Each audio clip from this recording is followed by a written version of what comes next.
Don't you dare be sour. Clap for your longest reigning tag champs and feel the power.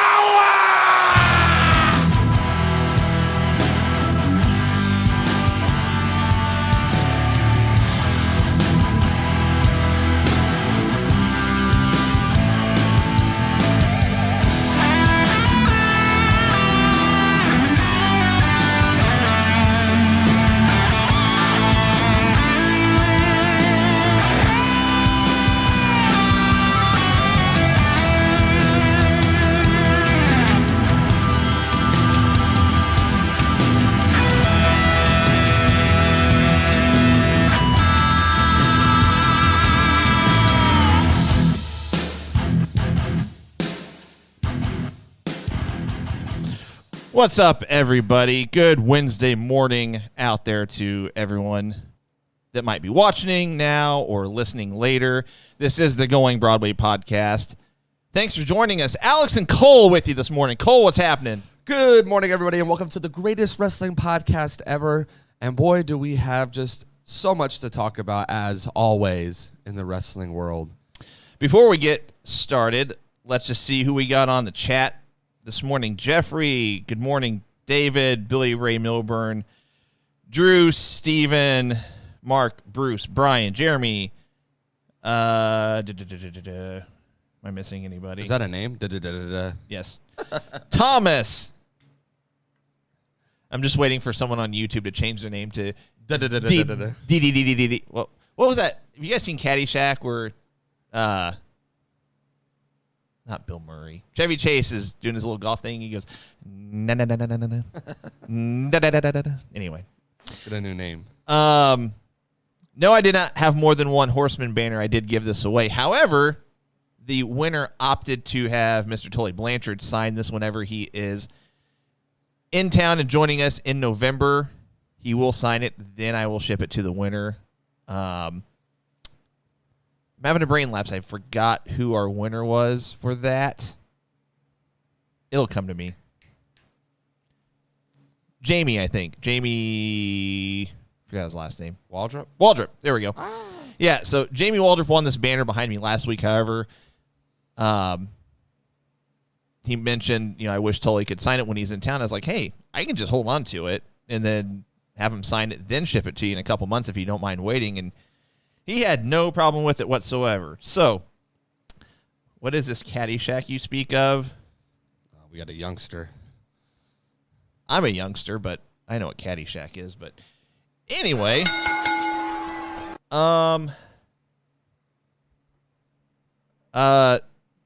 Steven, we've kind of alluded to that already as far as Full Gear maybe not being in St. Louis. I doubt that it will be, but it is what it is. We want to hold out for hope, okay? Let us be hopeful, us close to St. Louis who want to go. I will say I'm surprised they haven't announced a location yet. I feel like the longer it draws out, maybe the better it is for St. Louis, but then at the same time, I'm just like, if they have trouble finding a spot, they're probably just going to have it at Daly's place. My backyard is available and, free if they want to do it. In my backyard. Capacity-wise, what are we looking at? We can fit a lot of people in there. Yeah, we can make it happen. I'll get the other neighbors in on it, There's a whole empty lot behind me. Yeah, I mean, we can make it happen. Maybe a couple thousand. You look short. Hold on. You're short. Well. Oh, man. We don't have time to adjust camera angles around here. All right. Let's see. We had a few title changes in the last couple days. Just a few, yeah. Let's start off let's kick it off with NXT last night. NXT 2.0, if you will. Yeah. We were talking before we went live. You weren't raving about it, but you said you really liked it. So I really liked it. Elaborate. So I really liked it. There are a couple. Let me start with the couple negatives I would say about last night. I don't like the Braun Breaker name. I really liked the Rex Steiner name, and they had kind of came out and announced that he was going to go by Rex Steiner, and then he came out last night and said, my name's Braun Breaker. And I was like, first off, the name just doesn't sound like it would be something that we we would chant. You know, like it doesn't sound like something that I'm thinking WWE big picture. I'm thinking if now we're doing 2.0, and we're all these guys we're progressing to be the next big thing in WWE. I don't see Braun Breaker being the name that could be big in Raw or SmackDown. Now, Right. the guy behind the name I could see going far. His debut was great. I enjoyed it. I love the look. Which was really odd. That they went LA Knight. Yeah. I thought that with the amount of NXT veterans on the roster that they could have found somebody else to have him not just wrestle but beat. And not just, LA Knight pulling double duty. I thought that would be, LA Knight losing the opener, but then, winning the NXT championship just as kind of a Thanks. a thanks / semi-swerve in storyline. And see, I think they could have done, and I know he was in later on. The problem is they had a segment later on the show with the wedding, and that had to fill a lot of bodies. And they had a lot of key people in that, because I would have said Cameron Grimes would have been a good guy for him to wrestle and have like a respect kind of match with. But regardless, they did that. I thought he looked great. I really enjoyed it. His look looks dope. I think they have a winner there. Like I said, they're kind of getting me lost on some of these names, like the LA Knight names. I'm not a fan of the Braun Breaker. If Parker Bordeaux's real name is what they said it was when they announced it, I'm not a big fan of the Gunner, whatever his name is. Like we've already had a Gunner in wrestling. Just leave the name alone. Give him. I'm not a huge fan of that. But regardless, I thought the opening match was really good. I enjoyed it.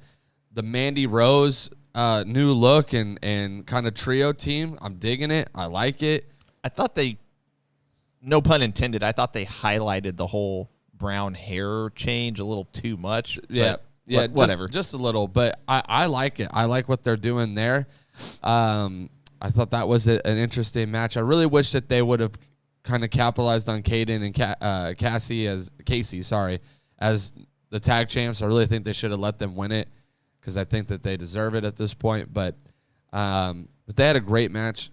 But the highlight of the night for me actually was these Creed brothers, bro. The Diamond Mine is gonna be big, bro. Like I am enjoying this Diamond Mine stable that they are building.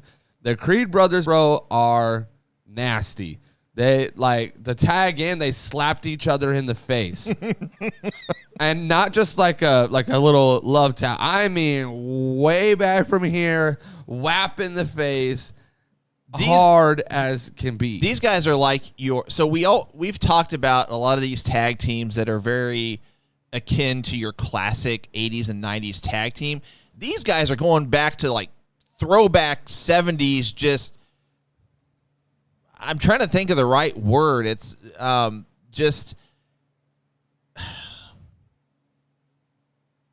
almost like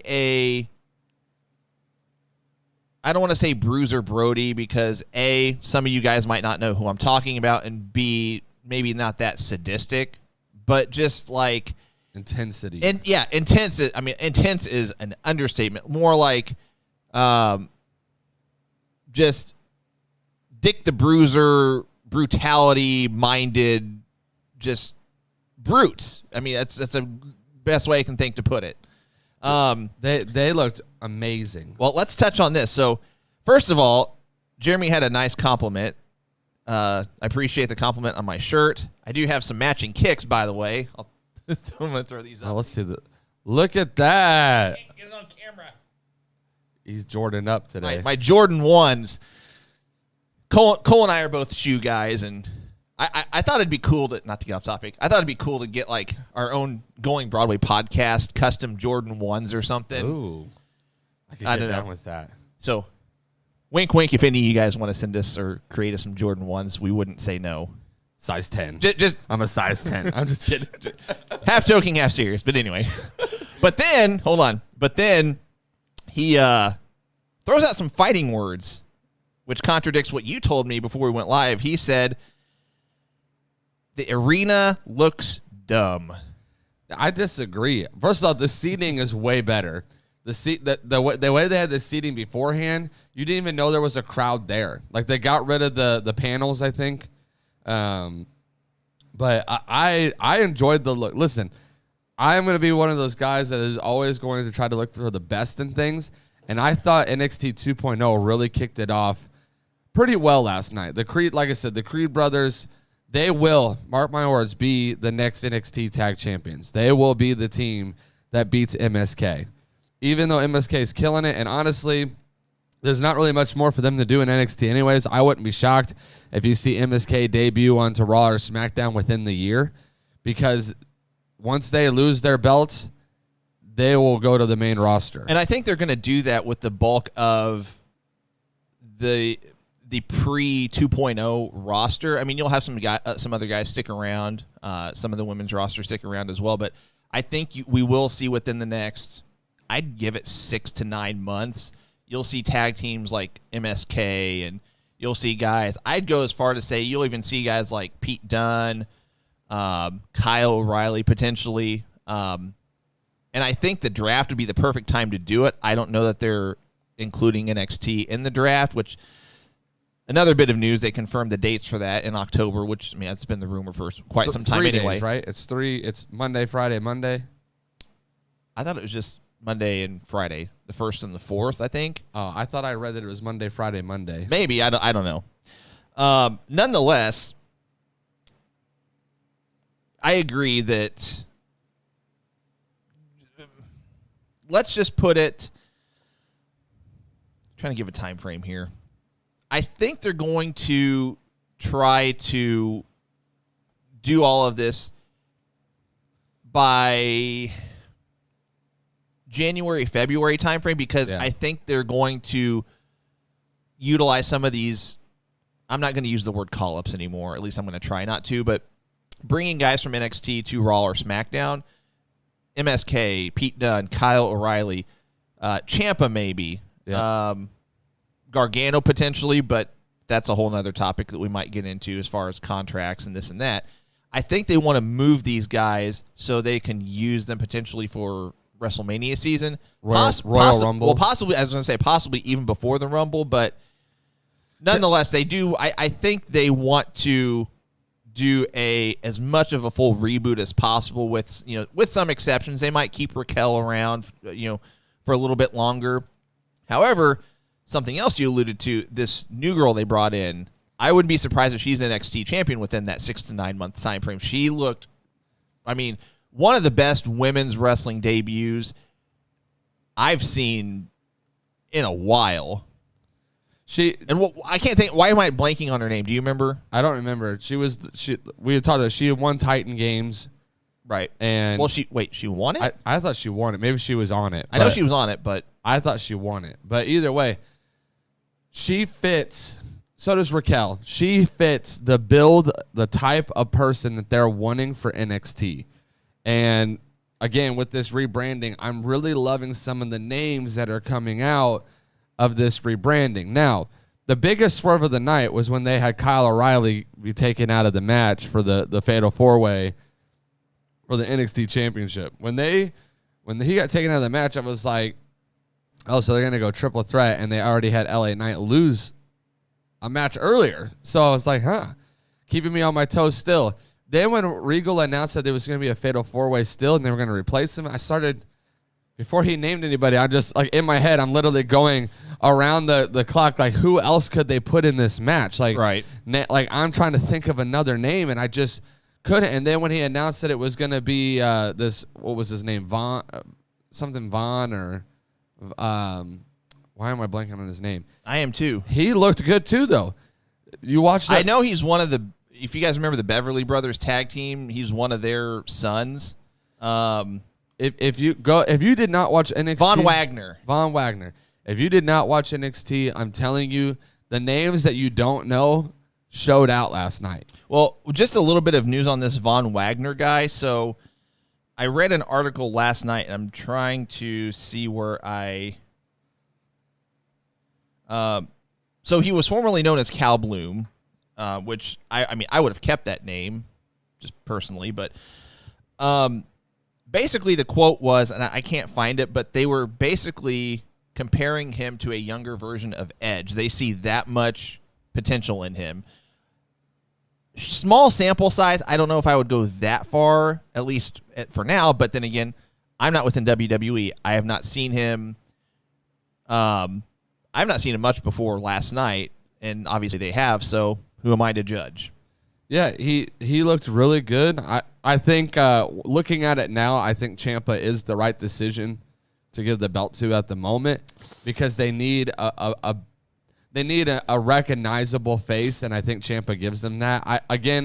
I would have liked to see LA Knight, I think, win it just because I think he fits the mold better.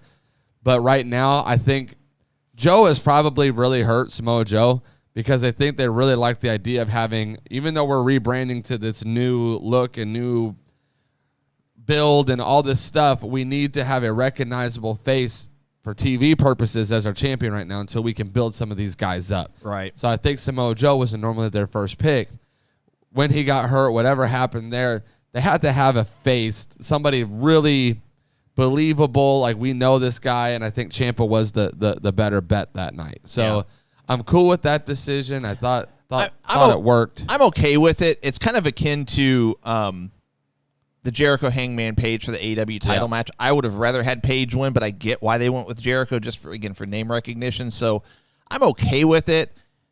I mean, and time will tell. I think it builds Ciampa back up for a main roster switch up. You know, when they decide to move him to SmackDown or Raw, he'll be built back up again to be kind of that top star.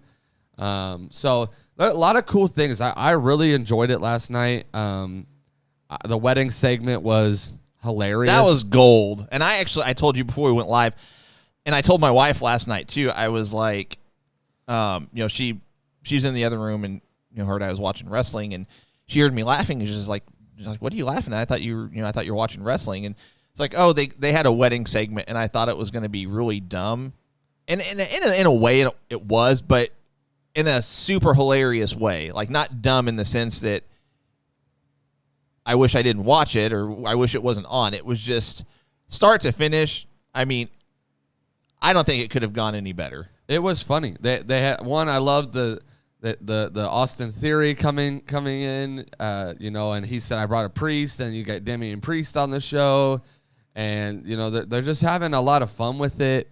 And then during the actual segment with everyone raising their hand and saying, should these two not be lawfully wed? And everyone is and he opens his jacket and he's got an axe. He's got a hatchet in his jacket. Literally in his jacket. And everyone puts their hands down. I thought that was hilarious. And then when the priest was like, hey, you can't, you got it. She just poured her heart out to you. You got nothing to say. He chokes him out. And, it's just a lot of fun. And then when he actually speaks for the first time, I really thought he was going to say don't. Like, he really had me thinking he was going to say don't, and then he was going to choke out like 900 people in the ring. Like, it had that feel to it. I was cracking up the entire time. Austin Theory had me rolling with where's the rings? I don't have them. And then we're in a ring. I forget we were just talking about, we forget the guy's name. He was in the breakout tournament. He had the rings in his jacket. But Austin Theory was cracking me up the entire time. He's like, yeah, just being himself. And and it's funny. Austin Theory is kind of, at least last night especially, he's kind of reminding me of a scaled back, for lack of a better term, scaled back version of Matt Riddle a little bit, just as far as like the silly goofiness kind of factor, which, I mean, I'm all for. I don't think it's, he doesn't remind me enough of Matt Riddle to be like, oh, well, that's just a ripoff. He's embracing himself. Yeah, exactly. That's him. That's his personality, which doesn't really show if he's a heel. And right now, the way Stable's kind of borderline on a tweener kind of, and I think that's heel. I think that's perfect for them. It's almost like a Santino Morella kind of deal. So enjoying Odyssey Jones. I'm enjoying him. So I think they got some great, and they had a vignette last night. There was this, I forget his name, but he's an Italian amateur wrestler that realized there's no money in amateur wrestling, so he's in NXT, and I kind of liked his vignette, and I'm kind of digging this new vibe because it's not just all these big bodies like Vince McMahon likes, but you have Carmelo Hayes who has a title opportunity whenever he wants. That dude's athletic as all get out. Trey Baxter, Like they have other guys that they're bringing in and bringing up. And not to mention, I mean, they've kept guys like Roderick Strong and Kushida, cruiserweight title match next week, which Kyle O'Reilly. Yeah, for sure. I mean, and we both agree that we think Roderick can and should win the belt next week.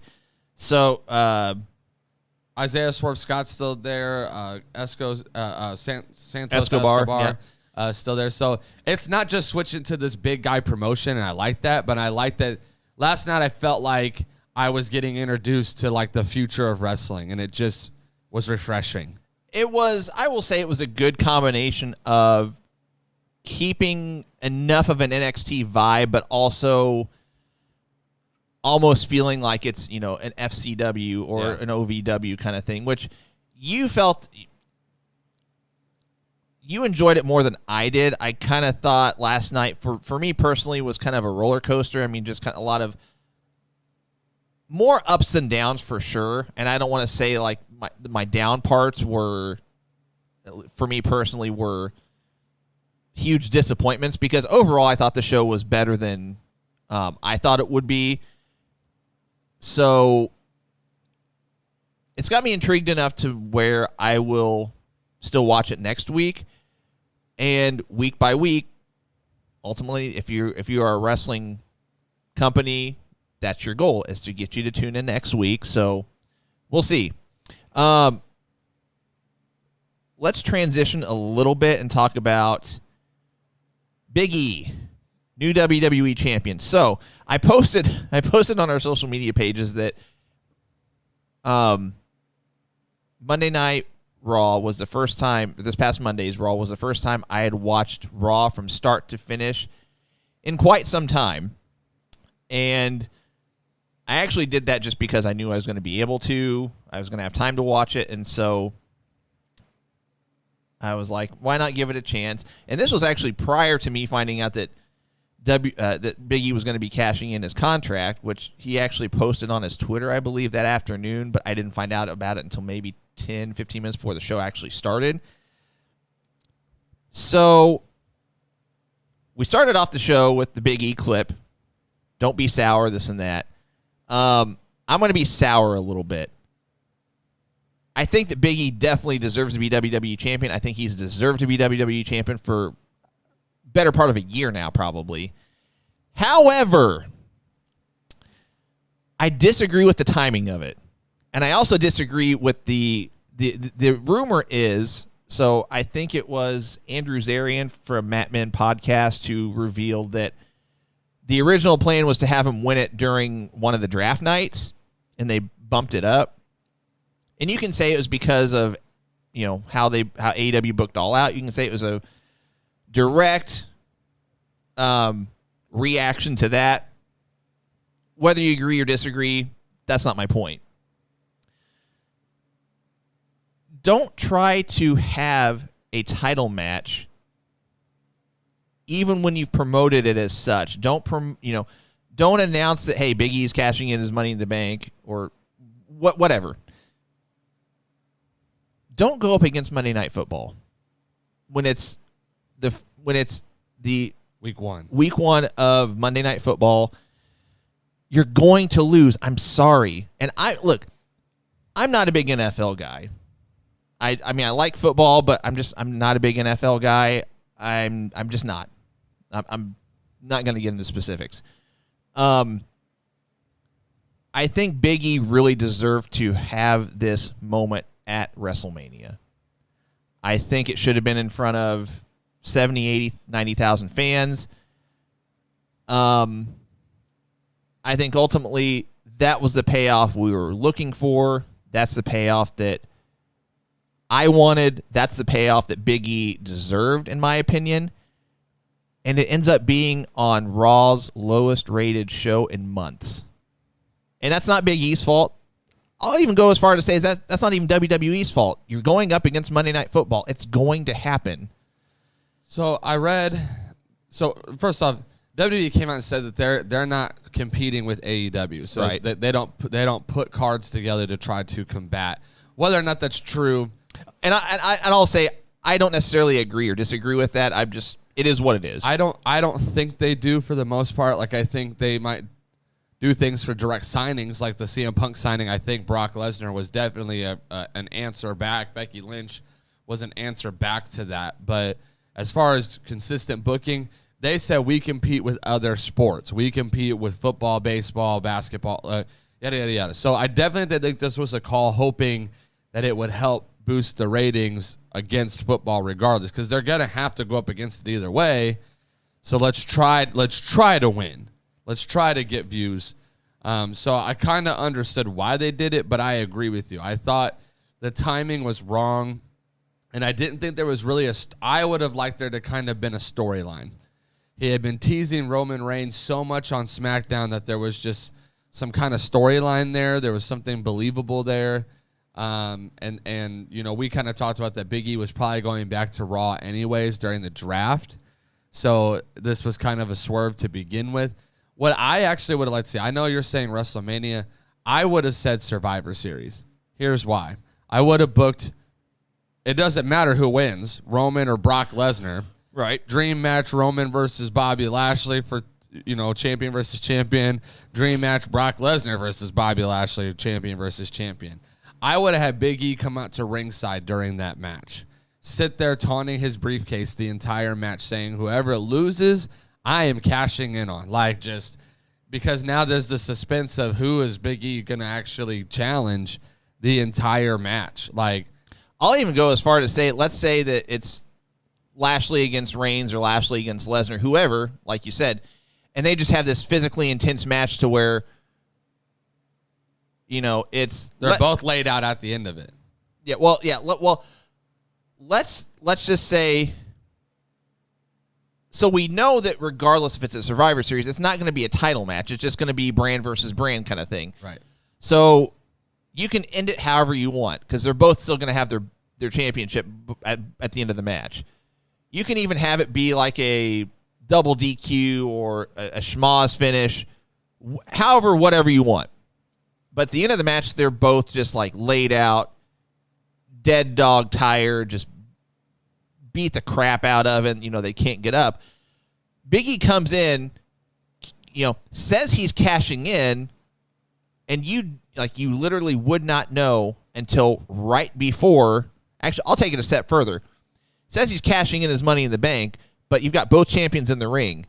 He does his finisher on, let's just say he does it on Lesnar first, and everyone just like, wow, he's cashing in on Lesnar. But then does one to Lashley or Roman, whoever's got it. So you're literally left in suspense up until the pinfall, who he's cashing in on, which has not been done before. It would have been original. Have them both laying there and have them just keep looking at both of them like, which one do I want? Like, I mean, he can do his little dance in the ring or whatever, even after, because they're both laid out. I definitely like it. And Chris is actually saying something that's intriguing now that he is champion. I like the idea of New Day versus the Bloodline. I think that's an interesting, intriguing feud for Survivor Series now that it's an option. He pins both and holds both belts. Now, I don't think he should do that. I think there would probably be like, unless they were going to unify belts together and we were going back to one brand, one then thing. I would be 100% for it. I would love that. But not if they're going to stay separated. So anyway, all that to say, it's overdue. Big E deserves it. I don't agree with the timing of it. At the very least, I agree that he should have had that moment at a Survivor Series, if not WrestleMania. So let's see. We're about 30 minutes into the show. Who do you got for Wrestler of the Week? This was actually one of the hardest weeks for me to pick because I had like 3 that kept going around in my mind. And I was like, Well, tell me who the 3 are. Don't like, not in any particular order. Give me the 3 who you were considering. The Creed brothers. Okay. Tommaso Ciampa. Okay. Big E. Those are the 3 names. I almost I had a 4th name because ROH did Death by Dishonor, and there was the title change with for the Pure Championship, Jonathan or Josh Woods. Woods, yep. So I almost went with Josh Woods, but I'm gonna go with Tommaso Ciampa Okay. I thought out of the title changes, he had the best match. And that was like what decided it for me. Because I would love to say Big E, but he didn't really have a good match. He had a good moment. Usually with Wrestler of the Week, we're talking about the match itself. Yep. How good it was. I went with Tommaso Ciampa. I went with Ciampa as well. I was actually borderline going him or Pete Dunne because I felt like Pete Dunne the dude puts his body out there every single match and he was the glue last night. Yeah, exactly. Like that was he held that match together.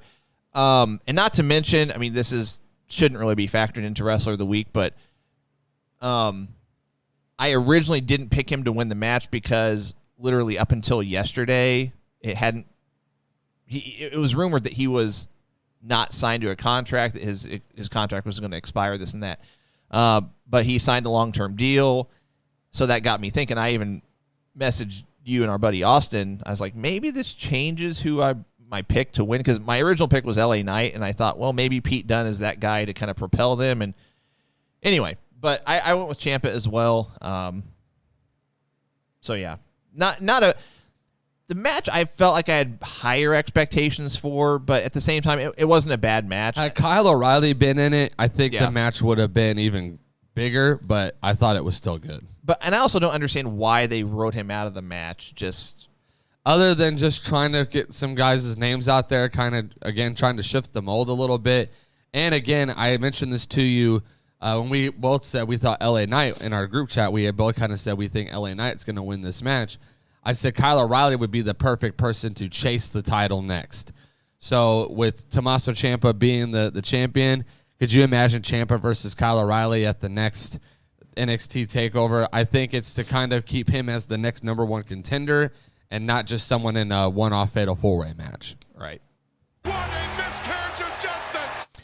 All right. Let's discuss some miscarriages of justice, if you will. So if you're new to our show, by the way, if this is your first time watching, let us know. We want to give you a proper shout-out. First time watching, second time watching, regardless. Let us know. Hope you like what you've seen so far. This segment, we discuss some of the, as Gorilla Monsoon would say, some of the miscarriages of justice in the world of wrestling. Why don't you go first and give us one?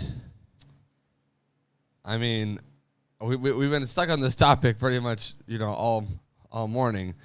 But I think there was 2 miscarriages of justices just this week.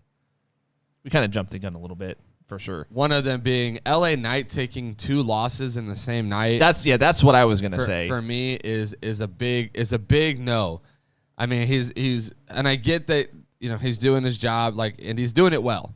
But agreed. You had him in a feud with Cameron Grimes. He looked good in the feud until he lost, so he loses the overall feud. You put him in this Fatal 4-Way match. He's a believable contender. You have him fight Braun Breaker in his debut match to open the show. You have him lose, which, again, I would have said Braun Breaker could have lost that match and still gotten the respect. But either way, you have him lose, and then you have him come back out for the championship match that night, and I think he took the pinfall. Yep. So he got pinned twice in one night, and he's probably one of your biggest heels on the roster, if not your biggest heel on the roster. And I was just kind of mind blown. I was like, okay, what are we doing here with LA Knight? Because this is not working for me. Agreed. Real quick, Daniel Jackson, appreciate you joining us. Justin Green, thanks for joining us. Again, hope you like what you see. We're live every Wednesday, 10 a.m. Eastern, 9 a.m. Central. So hope you stick around. Hope you come back. Thomas beat me to it. Now, I wouldn't say every Nia Jax match, but having Nia Jax in any way, shape, or form remotely connected to any women's title storyline, get her out. I mean, I'm sorry. She's not good. She's been with WWE for how many years now? She's not improved at all. And not to be disrespectful, this has nothing to do with her. We've said this before. This has nothing to do with her body type. Because look, we've said this before too. Dewdrop's attire is not flattering, but she's at least good in the ring. Nia Jax is terrible. And I mean, I'm worried she's going to hurt Shayna Baszler in this upcoming match that they're having. I don't know. That's it. That's all I got for my first one. I think the other one, let's just get it out of the way. Just the Big E cash in, the way it was done. Not that he won, because I think everyone's happy that he won. Goes down in history as like one of 6 African American champions. That's a huge accolade to have. And I can't wait till we get to a point where we don't have to talk about that. We don't have to give a number, right? That because I just Cole and I believe in racial equality, and to the point where it shouldn't even be a thing. So anyway. And I really feel like we've missed out on people who should have. 100%. And that's unfortunate. I could give you a laundry list of guys that should have held a title going back to the 60s. Anyway. So I think that the timing, the way it was done, even if they wanted to do it on that Raw, I wouldn't have broadcasted it the way that they did. I wouldn't have thrown it in my face the entire night. I think Money in the Bank cash-ins, my favorite thing about Money in the Bank. I love Money in the Bank. I love the concept. I love that it's usually a guy that you normally wouldn't see as champion cashing in an opportune moment to become champion and then has a championship run.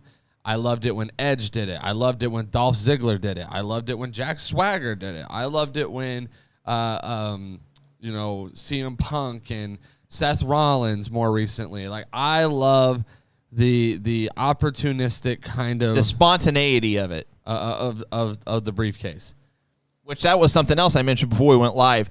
If you're going by Money in the Bank rules and the history of cash-ins, if you will, he should have cashed in whenever Orton hit that RKO. The cash-ins have been absolutely lame in the past probably 3 to 4 years, both men and women's.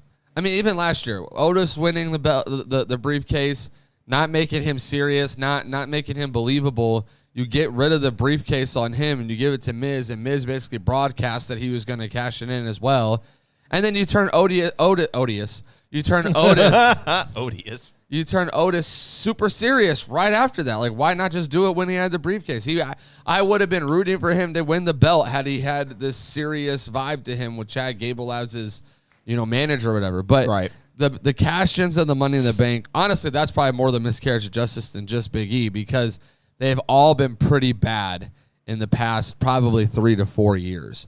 Nothing really believable, no shock value to what we've got going on here, and even some of the winners have been questionable. Right. Big E was a great pick to win the Money in the Bank. There was enough teasing to keep it relevant, but not so much teasing to like, oh, it's going to happen here and we know it, until Monday Night Raw hit. Actually, I'll say Friday Night SmackDown, because he basically tattled on himself there and then posted on Twitter. Raw hits. He comes out, introduces the show, and he announces the entire night, Big E's cashing in tonight. Big E's cashing in tonight. And I'm just like, why are you telling us? Like, it should be a surprise. It should be a shock. And if it's not a surprise, it needs to be like a build-up. Like whenever RVD cashed in on John Cena a few years ago. Or John Cena, when he did it, he had like flat out announced. Exactly. I'm going to win this fair and square. This is my opportunity, but I'm going to win this fair and square. If you wanted Big E to be like this hero or whatever, you want to be like this huge baby face, and you wanted him to cash in and win like a fair and square match, build up a match to it then. But I did tell you this for the show. I did not care for like the Bobby Lashley like fake injury. That was dumb. When they had broadcasted all night that Big E was going to cash in either way. Like he said, I'm cashing in tonight, before any injuries were known, before anything had happened. Bobby Lashley wins the match over Randy Orton, destroys Randy Orton afterwards, and then randomly just gets this little calf muscle cramp injury.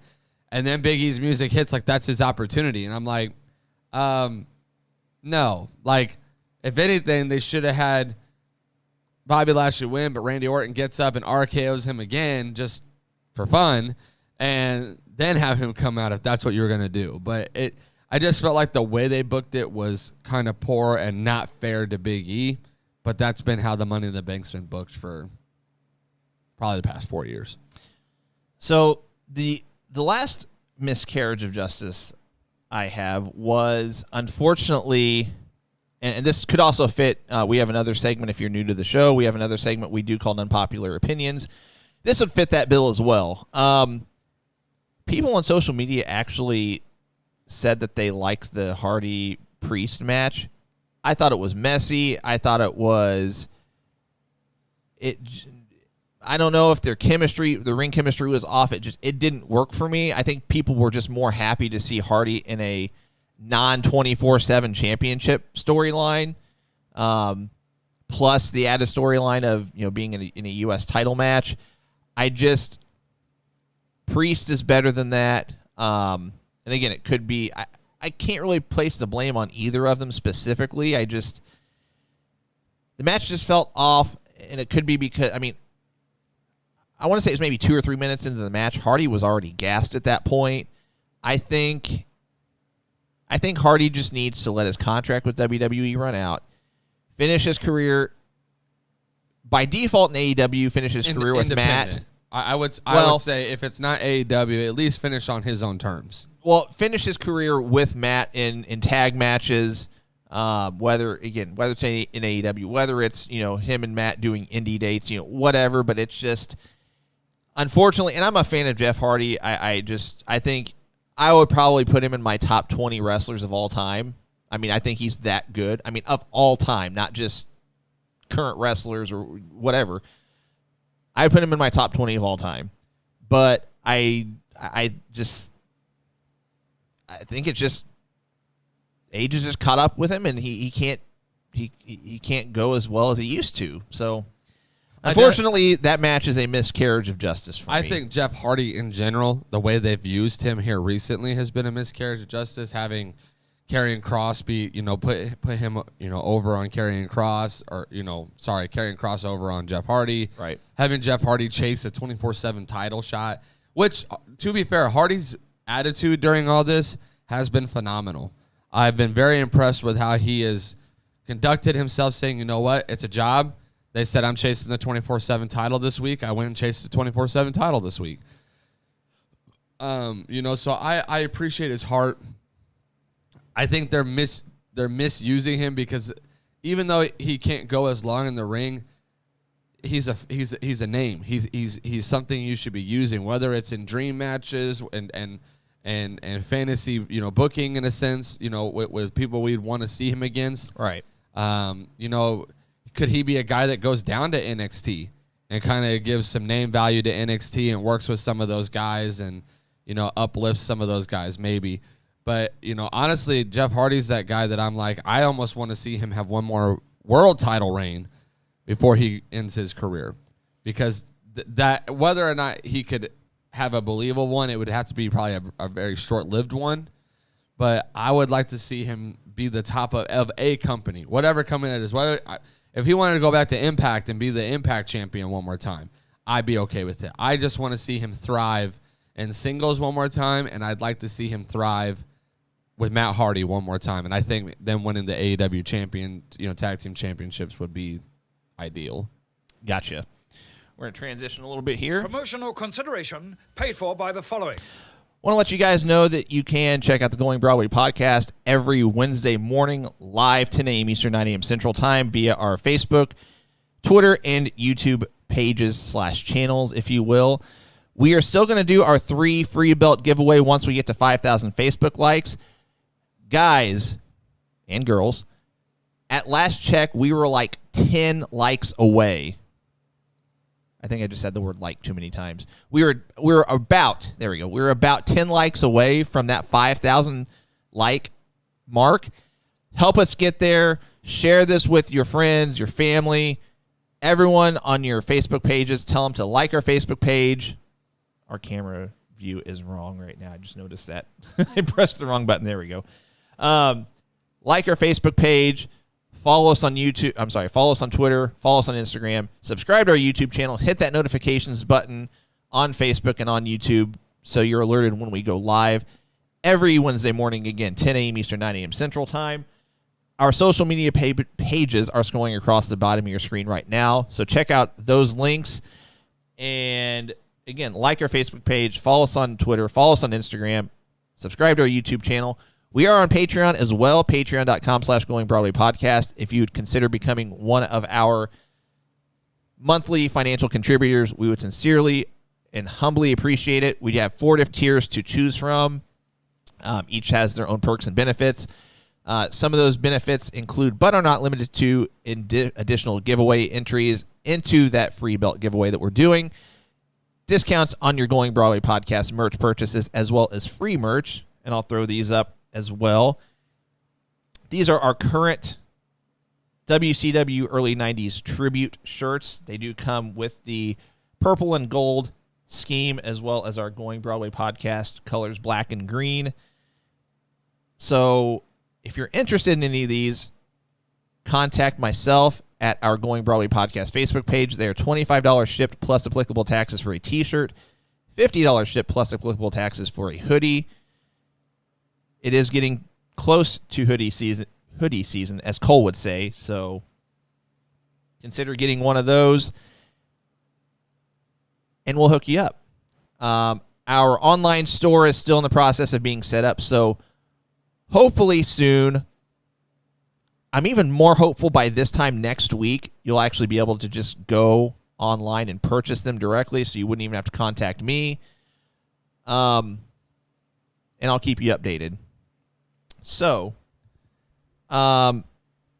Chris Robinson says we're 11 away. Okay, so we're getting there, guys. We're super close. Brian, I appreciate the compliment. Daniel, thank you so much. We appreciate it. I'll tell you what, guys. How about we do a giveaway? Dun, dun, dun. So, I've been advertising, promoting, whatever, that this is Super September. Every Wednesday during the month of September, during our podcasts, we do a live free giveaway, but it's just for our viewers. So reply with the word RAW, R-A-W. We'll do this giveaway in about 2 minutes. I'll cut the, about 2 minutes. I'll cut the, cut it off at 9:53 Central, 10:53 Eastern. So I'll give you guys 2 minutes to reply with the word RAW, R-A-W. And I knew I forgot to bring something in here. I don't have it with me to show. However, in honor of the word Raw, in honor of the fact that I got to watch all of Raw this past Monday for the first time in, many months. Many months. We're going to give away a belt. Ooh. We're going to give away a Raw Ruthless Aggression Era Tag Team belt. Wow. I don't have it in here with me. Cole saw it. I had it in here either last week or the week before. It's in my office. I don't have it. It's legit. It's a legit belt. It is on real leather.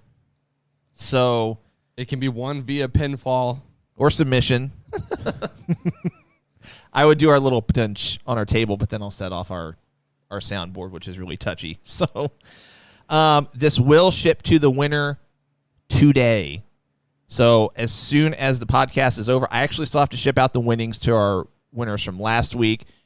Those winners have been contacted. They were alerted that I still have to get that out. So my apologies to our winners from last week, but those winnings will go out today. Our winners from last week, as well as our winner today. But after this giveaway, that doesn't mean you have to leave, because we did multiple giveaways last week. Who's to say I won't do that again today? We could give away like something crazy. Something very crazy. Something insane. Wink, wink. So give you guys about another minute. Giving you guys until 9:53 Central. And there we have it. I'm cutting it off, so hit the button. I'm cutting you guys off. So let's just do this. So if you're just joining us for the first time, how this works is I do 10 clicks on this randomizer. At the 10th click, I'll announce who won. I'll turn my computer toward you guys so you can see. And we'll do this. So here we go. 1, 2, 3, 4, 5, 6, 7, 8, 9. And our winner this week is number 10. Jeffrey T. Capo wins again. He was one of our winners last week.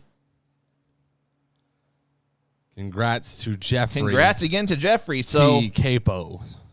Capo. I'm horrible with names. Like, just mumble it. Kaboom. Jeffrey T. Capo. Kaboom. So congratulations again to Jeffrey. Thomas says Cole's seen a banner on next giveaway. That's up to Cole, but I highly doubt it. I commented back and I said, you wish. So Chris, what did he win? I didn't hear the prize. So Jeffrey wins a Raw Ruthless Aggression Era Tag Team belt. So congrats to Jeffrey. Like I said, I will get prizes out today. That includes your win from last week. That also includes our other winners. We gave away a few last week. Well, we had 3 giveaways last week. One of them is this back here, which I'm saving for Tully to sign whenever he's here in November. 2 belt coins. Yeah, we gave away 2 belt coins. So congrats to Jeffrey. Like I said, I'll get that out today. Just because you didn't win this time doesn't mean you have to leave. We might do another giveaway before the show's over. Maybe, maybe not, but stick around. We enjoy the company nonetheless. So it is time for fan mail. Just when they think they got the answers, I change the questions. So this is where we take your guys' questions, whether it be live, whether it be questions we received ahead of time. We did receive a couple ahead of time, so we will just get to those first. And some of these questions are... So... David Tilley making you think. David Tilley is making us think, and he always does. David, we love you, but I'm going to skip over some of your questions because some of these, like one of his questions were PWI just released their top 500. So who is the Going Broadway top 500?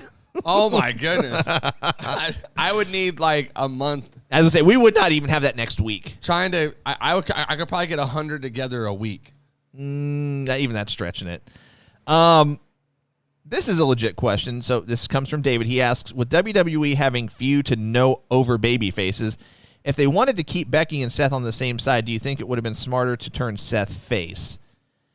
No. I agree. I don't think so. No. And I think she's finally getting herself in a position to be booed. Oh, David, I know it was a joke. We're just messing with you. I think she's finally getting herself in a position to be booed. Bianca Belair is their baby face. She is over. If you watched SmackDown last week, they were chanting Bianca. They were booing Becky. Not to mention the outcry that happened whenever Becky won the belt. People at were SummerSlam. still on Bianca's side. So, not that they weren't excited to see Becky, and that's what people understand. We can be excited about a heel return without having to be like, but we want to cheer her. I was excited to see Becky back. That's good for wrestling. I'm excited to see her as a heel, though, too, because let's be honest, her face run got stale really quick, but we didn't have anybody to beat her. Right. So I'm glad she's heel. It works. I think Bianca's kind of their main baby face. I wouldn't be shocked if you see Naomi on SmackDown become one of their bigger baby faces as well. And then you also have Liv Morgan. I think those are 3 solid people that you can build around because you have good heels on SmackDown already with Sasha Banks being over there. Eventually Bayley will be back. Carmella's over there. Zelina Vega's over there. You have enough heels. Same with Raw. Raw has enough. And even looking at the men's, you have the people you need. It's not about having them. It's about booking them to actually get over as that main baby face or being that main heel. I agree. Which Raw does a really good job at booking heels. They do a very poor job at booking faces. Right. David asked a piggyback question relating to the PWI top 500 that we can't answer. He said, all joking aside, is there anyone you think is way too low or too high? They have Griff Garrison above John Morrison, which I've not checked the PWI top 500. Like we went through the top 10 last week, but if they have Griff Garrison above John Morrison, then yeah, that's atrocious. Now, to be fair, if we're going to go based off of wrestling, John Morrison has not been booked that way. John Morrison's been booked as an entertainer, not a wrestler. and Griff Garrison has been booked as a wrestler. So if we're going to talk about matches, Griff Garrison's probably been in more title match quality as far as his tag team that he's in and matches on Dark and Elevation. Like if we're going to put body of work together, Griff has wrestled more than John Morrison has. But to be fair, he also has more of an opportunity to wrestle because AEW is not brand specific. He's got 4 different shows that he could possibly wrestle on. John Morrison has 1. That's my point, is that the only reason I could say, okay, if they're basing it off of body of work and wrestling, John Morrison hasn't really wrestled a whole lot. He's been in a handful of matches this past year and has not really won most of them, to be honest. Yeah. So I'm not going to say that if we're going to say who's better, obviously I'm saying Morrison. But if we're going based off of this past year from that time to that time, Griff Garrison probably has the better body of work, though. So we talked a little bit about this already, so we probably won't spend a ton of time on this question. But Chris asks, so would you rather have seen Big E cash in on Roman and have that occur on a pay-per-view? I mean, we alluded to the Survivor Series thing, WrestleMania. Those would have been my two options. If you're not going to have it on either one of those two, then, I mean, you may as well have just had it on a Monday Night Raw. See, those moments to me are bigger and feel bigger on a pay-per-view. Right. Not that I want it to be predictable, but I would say there are scenarios that would have made better sense. Roman versus Brock is going to happen at Crown Jewel. You want to keep your Saudi fans happy? Yep. Swerve them.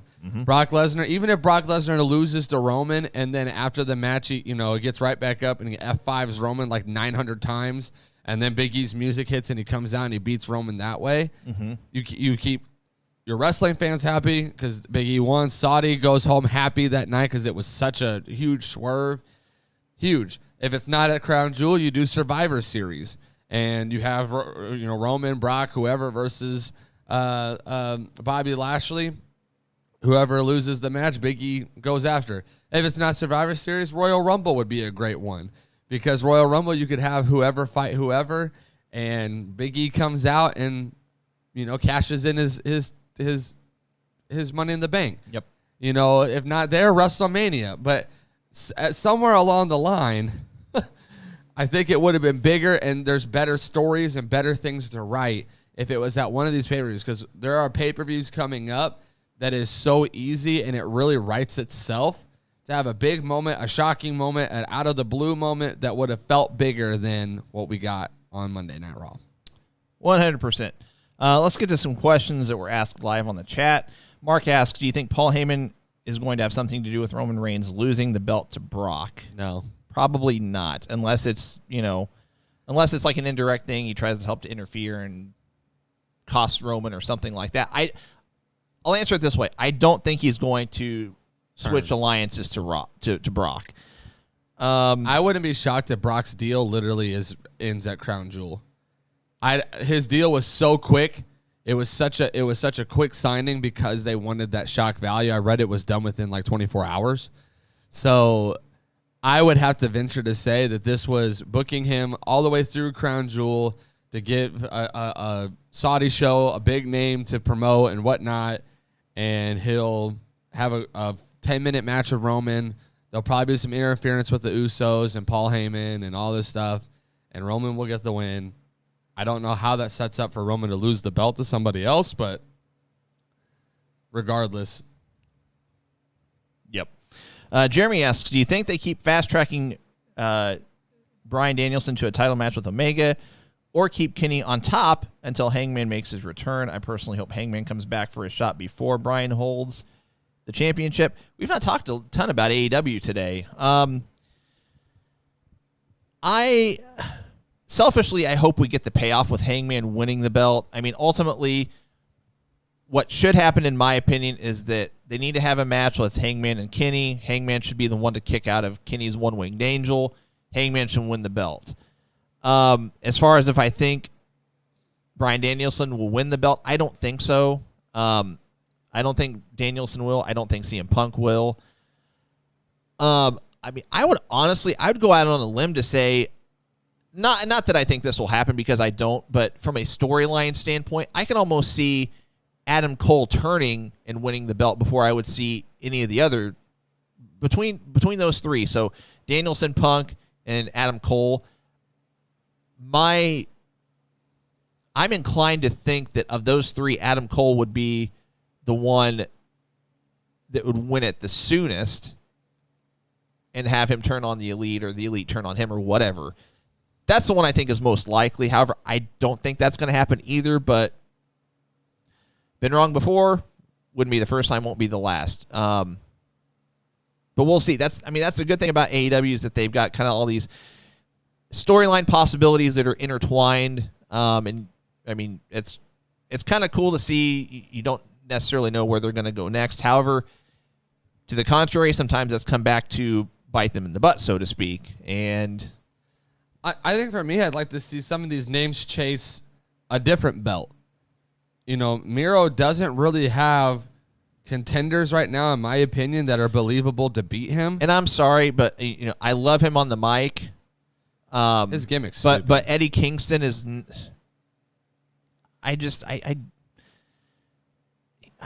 don't like him in the ring. And like in all fairness, I will say his in-ring match with Miro at All Out was probably his best in-ring performance since he's been in AEW. But at the same time, I'm just I don't know. I'm still He'd be not a better manager than a or a stable like kind of an MVP, like a stable leader where he wrestles every so often, but is more of a mic guy. But Miro doesn't really have a whole lot of challengers, so why not CM Punk versus Miro? Alexander Haney, respectfully, I 100% disagree. He says Adam Cole's not world champion level. Could not disagree more. And, that's the beauty about opinions. We've said that on the show before. Nobody is wrong. You're not wrong. I'm not wrong. But respectfully, I disagree. I think he is probably, in my opinion, he's top five, one of the top five in-ring performers in the world right now. He's got Adam Cole is. I would say this. He's got charisma. He's good on the mic. So out of the people they've signed, he is probably the biggest addition to their roster as far as what he brings to the table. He's one of the best on the mics in that company. He's one of the best in the ring in that company. He has the look, he has the charisma, and he has the fan base. I don't know how anybody could not see that he's going to be the face of that company going forward. He's still pretty young, compared to where he's at in his career. So plenty of years ahead of him. I don't think the payoff for him to be world champion needs to happen so quick. I think having him kind of be in this stable and, have some other matches and eventually be the reason why Kenny loses the belt and turns on the Elite and all that stuff would be great for him and kind of give him his face push in a sense. But this is an interesting observation. So Justin Green says, I'd wait until Kip Sabian comes back to take the title off Miro. That could really be a good building point for Kip Sabian, which he's good in the ring, but to this point, he's been very, very underwhelming in AEW. Now, part of that is because, he's not great on the mic. He's not horrible, but he's just... Well, again, this is what happens when you bring in a lot of names. Someone like Kip Sabian, who probably could have got over if there wasn't 10 other bigger names than him. Yeah. Probably could have gotten over just fine in that position. But there's so many bigger names that they're going to have to... What they've kind of done with Jungle Boy and MJF, they're going to have to kind of do this more with other guys and really put other guys in positions to actually be believable to win a match and to be the next big name right in the company. Chris Robinson asks, why split Miz and Morrison when they knew Miz probably wasn't going to be available? Why keep them together? I was going to say, why keep them together? Not that I'm mad. Here's the thing. Them together is hilarious. They had a lot of great segments with and without belts. They were fun to watch. But, keeping them together doesn't make sense because then Morrison would be coming out to the ring without Miz all the time, and it would feel like, where's Miz? I think you needed to get Morrison over as a baby face without Miz, and that was the way to do it. David asks, does new blonde Brock remind anyone of someone? It does me, but I can't put my finger on it. Any lumberjack? I don't know. I don't know. I dig the look. I like the whole flannel cut off sleeves down to the ring. The beard makes him look even more scary. Yeah, He's we'll more. see. He's a little more chiseled, I think, too. Mark asks, with the ratings keep dropping, how long does Rampage stay on TV? It stays on for a while. I mean, the bottom line is it's only an hour. We kind of alluded to this last week. I think that Rampage should be 2 hours. You actually think it's overkill, just partially because AEW has too much programming, which I agree with. I think they just need to stick with Dynamite. I think Rampage does need to go to 2 hours eventually, but they need to condense this dark elevation, whatever they have going on. They need to just have one of them and maybe have that be like an hour and a half show on YouTube, and then that's it. Yeah, so the funny thing about Rampage is, and you'll remember this. The funny thing about Rampage is it reminds me of like a Velocity or Sunday Night Main Event. Sunday Night Heat. Sunday Night Heat, yeah. Or the Main Event, even the one that was on Thursday nights here more recently for a while. Like, it has this... Has a WCW Thunder feel to it. We want to have a program that's on TV, but there's not going to be a whole lot of investment into it. Look at... It's definitely their B show for sure, because even the way they book the card, there's not really ever a match on there that I'm like, oh, I want to see that. Like, I think this last week was the first time with Andrade and Pac that I was like, that's probably the first match I've seen them promote that I was like actually pumped to go watch. I hate that they opened with it though. Right. It was a main event match. And that's where my issue is the booking of it's not very good. It's not very consistent with the booking of Dynamite.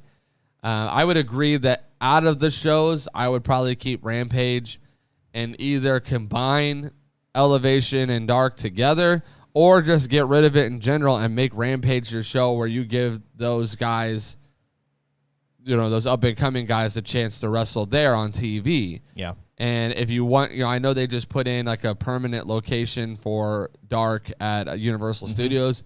I think that's dope. That's a great house show vibe. It doesn't have to be televised. It doesn't have to be broadcasted on YouTube.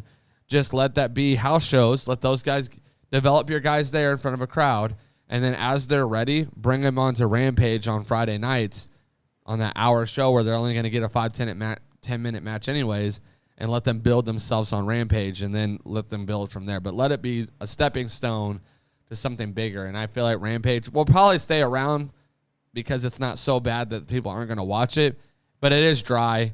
It is too short. And part of the issue is it's the time slot. It doesn't come on until 9 o'clock at night. 9 o'clock Central. That's 10 o'clock Eastern time. And not to mention, you're competing with not just Friday Night SmackDown as far as wrestling goes, but it's Friday night. People aren't at home on Friday nights typically. They're out and about. They're doing things.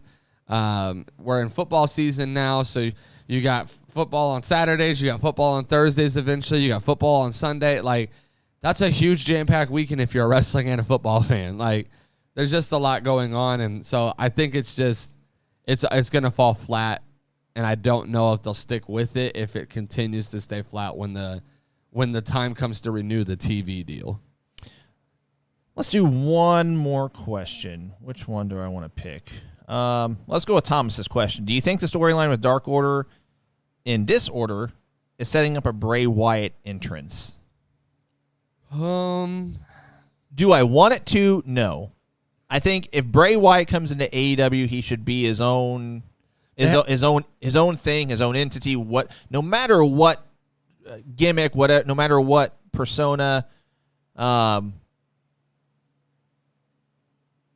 he is presented, I guess is what I'm trying to say.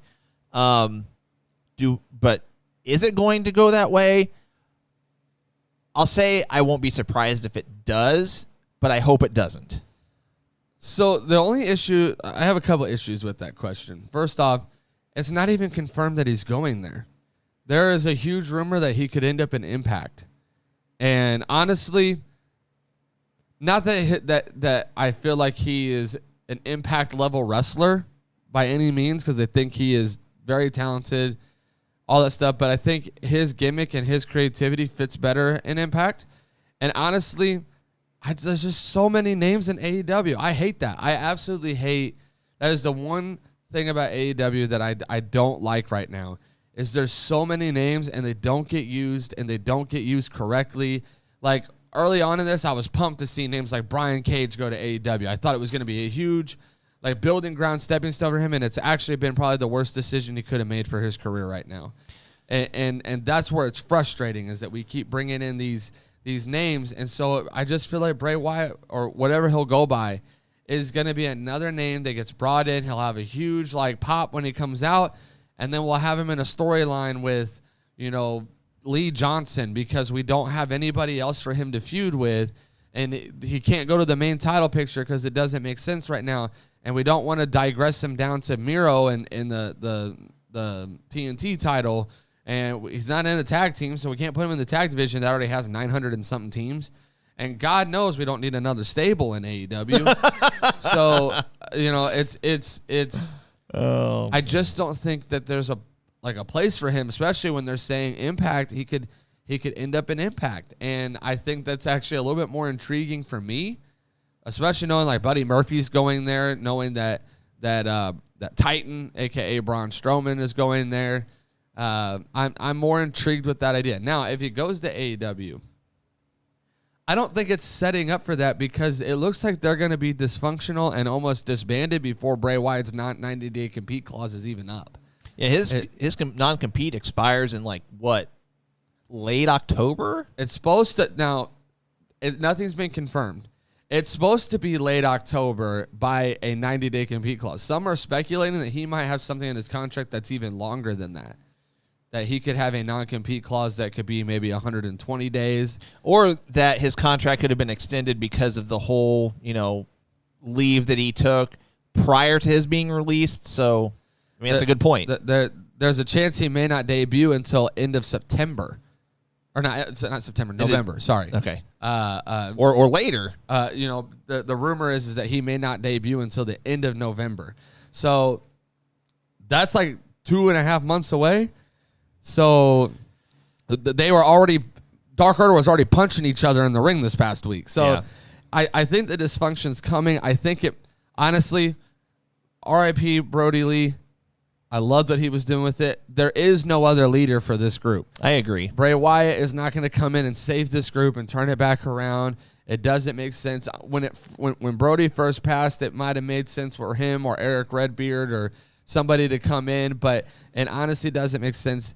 If they wanted to continue to pay tribute to Brody Lee, like a Wyatt family type reunion, with knowing that Eric Redbeard and Titan are both freed up now to do so, they could, you know, come together with the open door policy and do some things to honor him that way. But I think Dark Order needs to be disbanded. I think you have some really talented guys who are actually held back by Dark Order.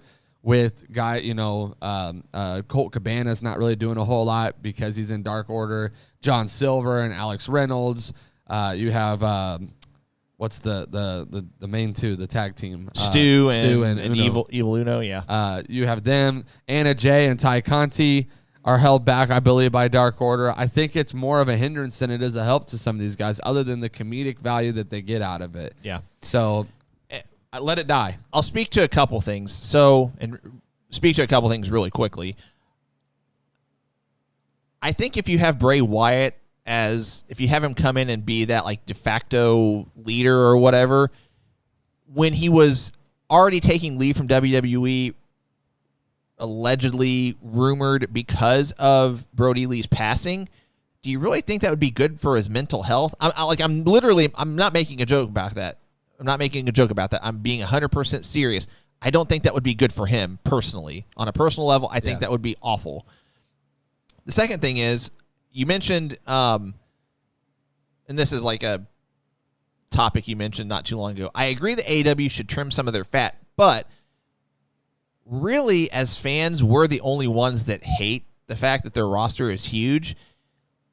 I heard an interview this past week, or within the last week and a half, and I forgot who it was, but it was Sean Ross Sapp with Fightful.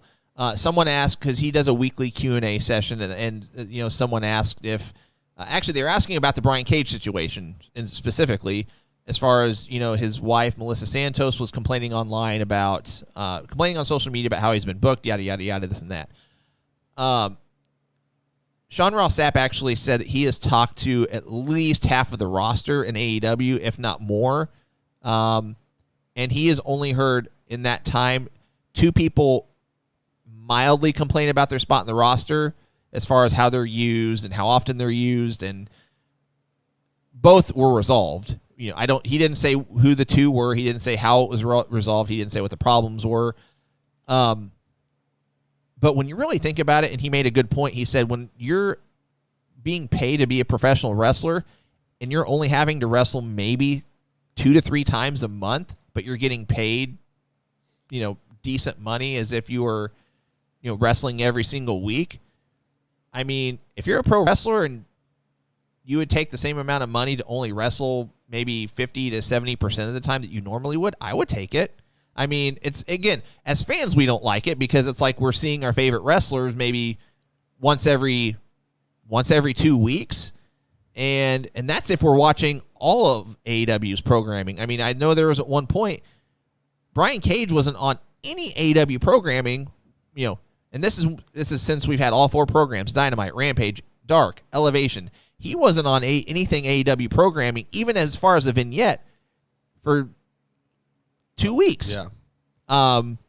Like it went from Dynamite not being seen until not the next week, but the week after that's Dynamite. So I can see the issue that fans have as far as, Brian Cage specifically. Like, I would love to see him every week. I think he needs to be in a more prominent role than he is, 100%. I do agree that AEW has too big of a roster. However, the AEW roster themselves don't seem to have a problem with it. So I understand. Again, I understand the mindset, I guess. It's kind of that, I would go be a backup quarterback in the NFL to get paid that kind of money to sit on the bench and watch the game front row. But as a player, as someone who's actually doing the task, you don't want to sit the bench. You don't want to be on the sidelines the entire time. You didn't get into the profession to get paid a lot of money to do nothing. And I just have to believe that there's got to be unspoken frustrations from some of those people. I'm sure AEW's got a good handle on it because they know. But this is what happens when you kind of present a utopia in a sense. A utopia is going to fail when everybody starts coming to it because they expect it to be the same for them. right. And not everyone's going to get the same treatment because the next name's going to come in and the next name's going to be bigger than your debut.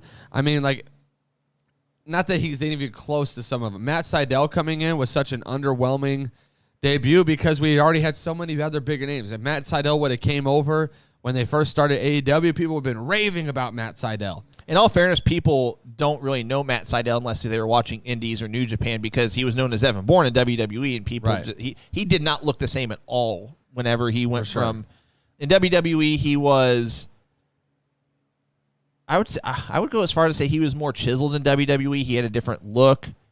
He came into AEW and he just he's definitely more baby faced in WWE than he is now. But and this is my point is that. You have guys like Scorpio Sky, Ethan Page, Brian Cage, Sammy Guevara, Jungle Boy, Luchasaurus. Like, I could continue to keep going down the list of guys that should be pushed, and not just pushed like they should have more wins or more matches. They should be champions. They should flat out be champions. There's no ifs, ands, or buts about it. You have these really talented guys that are in the prime of their career, and this is the frustrating part, and this is what I can't stand about wrestling fans. AEW is doing the exact same thing that we complain about WWE doing. They have all these talented guys that should be next up right now that they should be using that they don't, and we praise them for it. But WWE has all these guys that they should be using, and we crap on them for it because they're not using Kevin Owens and Sami Zayn and Keith Lee and all these guys. But then we go to AEW and we look at all these guys that they have that they're not using, and we're like, I'm okay with it for right now. And it's like it's the exact same thing. That's why. Oh no, I agree. That's why I really hope I'm more of the mindset that I actually would be more okay with Bray Wyatt going to Impact and strengthening that roster because honestly, that would be the best thing for wrestling. The best thing for wrestling is to have Impact strong, to have AEW strong, to have WWE strong, and then honestly, let's get ROH, NWA. Let's get those. New Japan's always going to be strong just because of their following. They're good. Let's get NWA, ROH. Let's get them up there too. Let's send some decent names that way as well. Let's make wrestling healthy again, because I just feel like AEW is getting overloaded. And to go back to the question though, I don't feel like Bray Wyatt. I think it would devalue Bray Wyatt to go in a Dark Order storyline off jump. I think it would actually hurt him, not help him as far as getting over, as far as being relevant, as far as being liked. I feel like it would fall flat very quick. Just real quick, guys, I'm handling something else real quick. If you've watched our show before, you know that I wear a lot of hats with this company I work for. I'm just taking care of one thing real quick. I appreciate your patience. Give me like 20 seconds. Let's see. Okay. Tell you what, let's just change gears a little bit. So we're going to debut a new segment here. A lot of you on social media probably seen, these people and Facebook groups and things like that would give you 4 options and say, one must go. And I was like, you know what? That'd be a good segment. So here we are. So what we're going to do is Cole and I are going to propose 4 different options, anything and everything wrestling related. And you guys, as well as, one of us, whoever is taking the one must go, if that makes sense, we have to decide which one goes. So do you want to go first or you want me to go first? You can go first. Okay. So my first one I'm going to give you 4 mid-card championships. I'm not talking about the belts themselves, like the physical. I'm not talking about the physical belts themselves as far as like design or anything like that. I'm just talking about the current, just the current championship as we know it. Don't factor in the lineage. Don't factor in the history of the championship, just as it is right now. So one of these must go. The AEW TNT Championship. The Ring of Honor Pure Championship. The wow. There we go. The Never Openweight Championship. And I'll phrase it this way. Either the Intercontinental or United States Championship. So, like, in that sense, you would retire one and keep the other. So, Intercontinental / United States, so you could just decide between one of them. Never Openweight Championship, Ring of Honor Pure Championship, AEW TNT Championship. One must go. I would probably get rid of the... Again, this has nothing to do with the belt designs. This is just the championship themselves. I would probably do the Never Openweight. Interesting. Yeah. Okay. Chris says Never Openweight. Justin says the U.S. title. David also says the U.S. title. Interesting. Alexander says Intercontinental. Thomas says Intercontinental. Wow. See, I'll give you mine. I don't think the Pure Championship is necessary, but here's why. Doesn't Ring of Honor have a television championship? Yeah, the only reason why I like the Pure one is because I like the matches. Well, I like the different rules aspect of it for sure. That's why I just can't get rid of it because it's too unique in my opinion. See, I actually figured most people's answer. Did everyone's video stop? I hope not. On Facebook, mine is frozen. Mine's still going. I'm going to click back in and see if it... Yeah, mine's frozen. I would tell people to switch over to YouTube. If you're still on Facebook and it's still working, YouTube looks like it's working. I don't know if we're...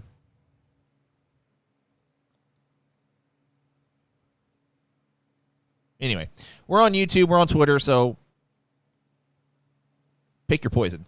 if Facebook, that is if Facebook's not working. Mine's still working. Facebook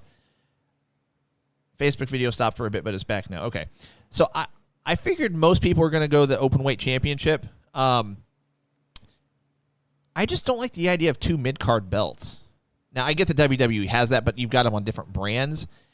If you were to combine, or I should say, if you were to unify them, I would want everything to be unified. You know, there would be one world championship, there would be one mid-card championship, there would be one tag team championship, there would even be one women's tag team championship.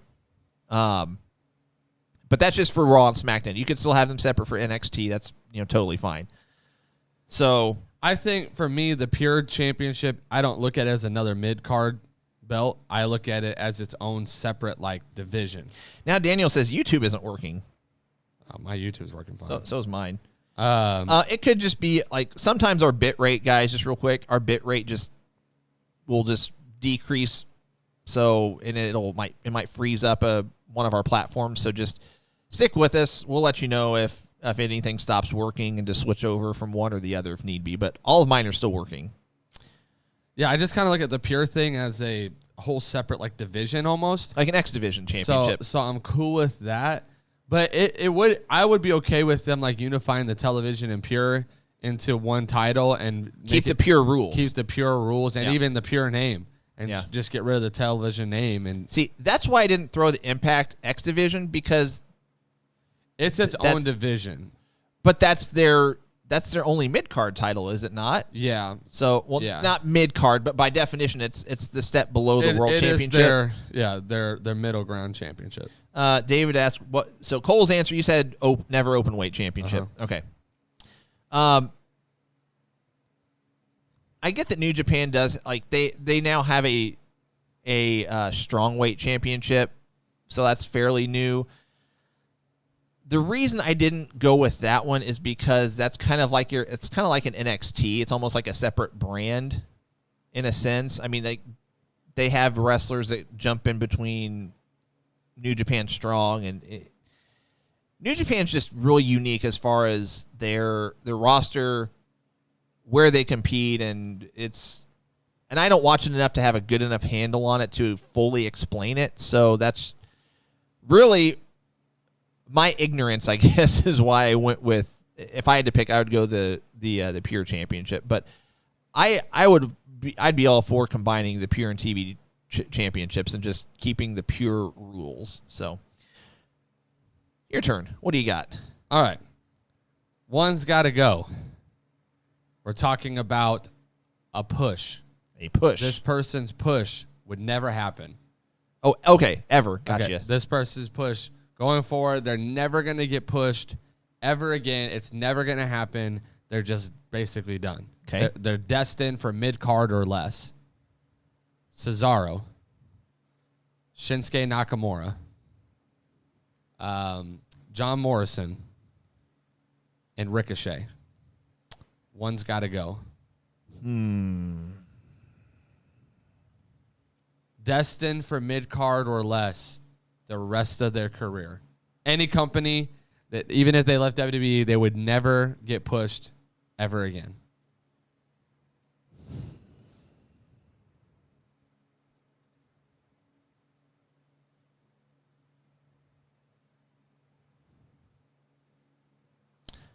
I would say probably. Gosh, I think As soon as I saw this segment, I started having fun. I was like, let's make it hard. I'm gonna say. So we got a lot of people saying John Morrison. We have a couple people saying Nakamura. Some people saying Ricochet, Nobody's saying Cesaro. which I agree with. I mean, I love how this guy spelled Ricochet. Rick O'Shea. Gosh, man, this is.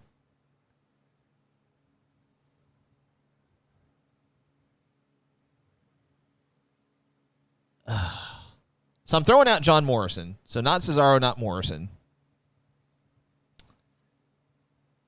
Man. I think I'm going Shinsuke. So mine is Shinsuke as well, just because I've never really liked him as a champion. In the Pursuit, I've liked him a little bit, but as champ, like even now as IC champion, I could care less. Like I could care less that he's IC champ. I don't care for it. Ricochet, I want to see him be world champion. John Morrison, I want to see him be world champion. Cesaro, I want to see it. Shinsuke would be it for me as well. That's gonna stick with me now. Rick O'Shea. Rick O'Shea. Give me another one. Give me another one. I think I could do two more. Okay, so which tag team Oh no. must go? And actually, this is not my original. This didn't come from me. I saw this on a Facebook thread, and I was mind blown by the responses. I want to make sure I remember all four. Before I name all of them, I want to make sure I remember all four of them. So they just have to go as a tag team. That doesn't mean they can't, have singles careers. So, man, I'm struggling to remember a fourth one. I've got three of them. I might just have to improvise and make up my own fourth one because I can't think of. Yeah, I'm just going to throw out a fourth one. Okay. Which tag team has got to go? The Hardys, the APA, the Dudleys, or because I can't think of the fourth one. The fourth one was not Edge and Christian. I'm really trying to remember hard who it was that I saw. Let's see. Hardys, APA, Dudleys, and it'll come to me. Give me a second. You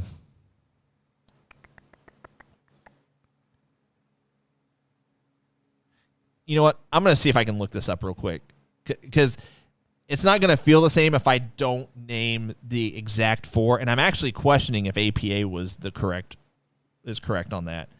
Bear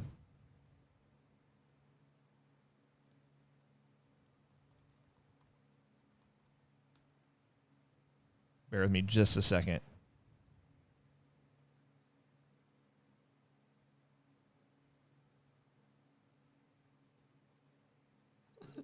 You don't even have to name the other one. Everyone's saying APA. That's why I'm struggling to think if that's. Man.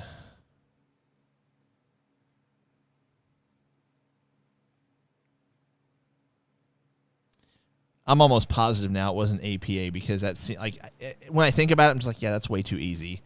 Okay, let's improvise a little bit. I can't find it. So I'm throwing APA out. So Hardys, Dudleys. So Hardys and Dudleys for sure. Edge and Christian were not on it. But I'm almost 100% sure they are all tag teams from that era. So Hardys. It wasn't Brothers of Destruction? No. Hardys, Dudleys.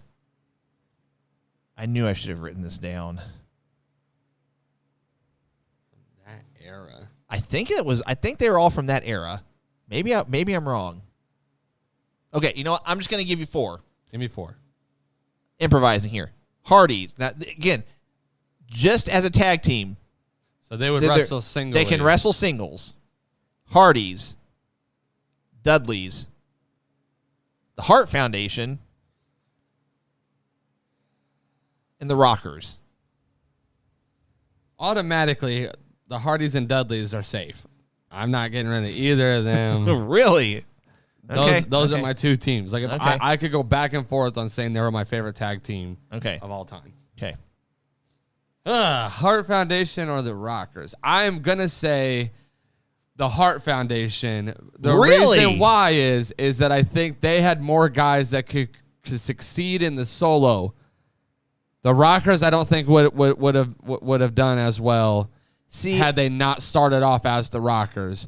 I think the Hart Foundation could have got over as solo stars. See, I almost think if you didn't have the Rockers, that you could have had Shawn Michaels and Marty Jannetty, because initially Jannetty was the better in-ring performer of the two.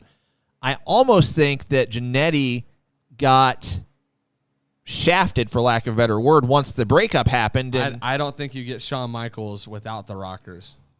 wow. I just don't. I think Really? I think that turn really set Shawn Michaels up for success. Woo! That's a hot take right there. I don't know if you do. I'm just saying that was a huge moment in Shawn. When they look at Shawn Michaels' career, that is always the first highlight that gets brought up on his vignettes. It is a highlight moment of his career. I just don't know if we get these Shawn Michaels that we got without the Rockers, without that turn. You don't get Shawn Michaels without Marty Jannetty trying to dive through the plate glass window to escape, as Bobby Heenan said. Right. Where with the Hart Foundation, I think that you had guys that could have got over without the Hart Foundation. Okay. My issue was I just...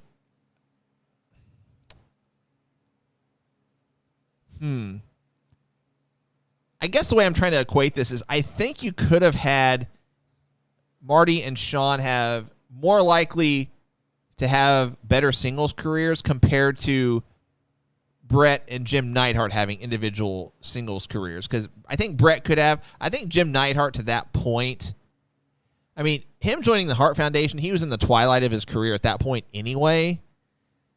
And I think Brett could have gotten over by himself. So that's partially my logic as well. But anyway. So. All right. This is fun. You ready? I'm ready. One never returns to wrestling ever again. Okay. Leo Rush. That's my answer right there. No. It will change. It will change. Okay. Leo Rush. Okay. Enzo Amore.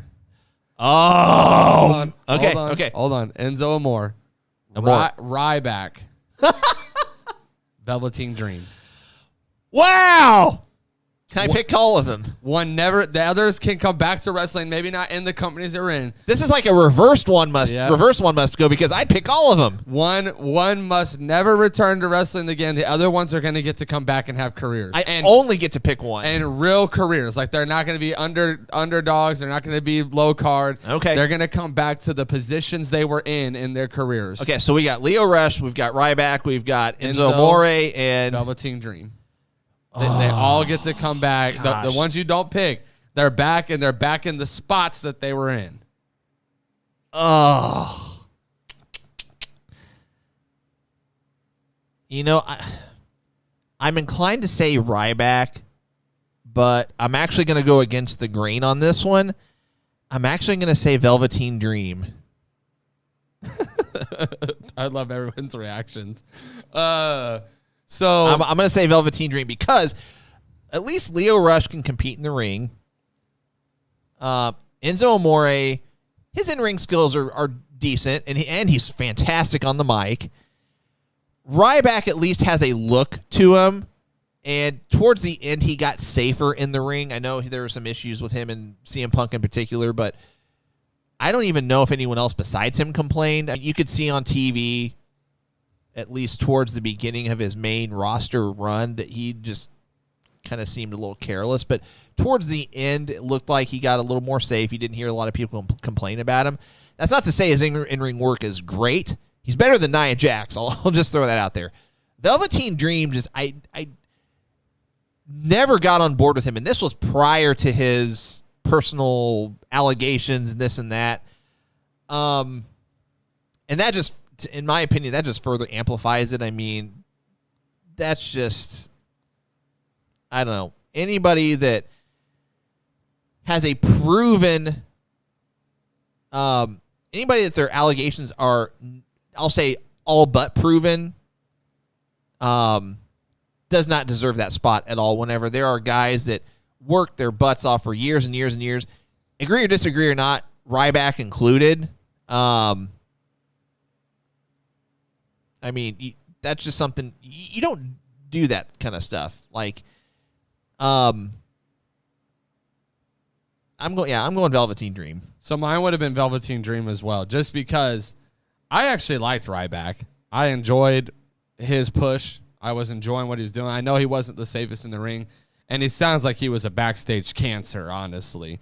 But I I enjoyed his push. Obviously, he has the look. I loved the feed me more chance, and I liked it. I'm cool with him. I loved Enzo Amore. Again, sounds like a backstage cancer, but I loved what he did. He has since done interviews and done some shows too where people they raved about loving to work with him and this and that. So he is a creative genius. I will give him this, just hearing some of his ideas and how much he was putting in, specifically on NXT, like how much time he was putting in just writing stuff into a notebook and and put it in there. I really loved Enzo and his creativity and what he brought. Leo, I really didn't have a problem with.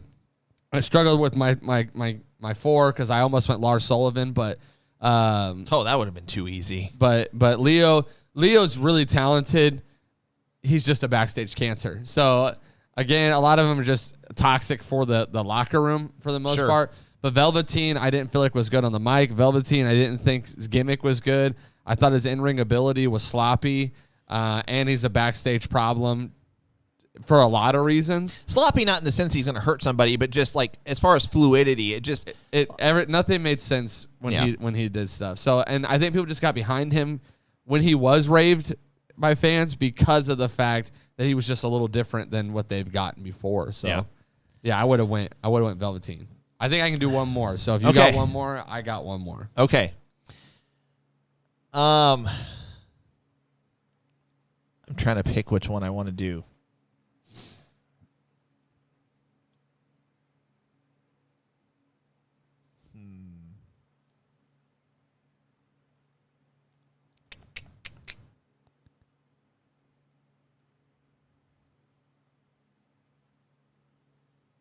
Man, this is hard to pick. You're going to hate my next one. Oh, man.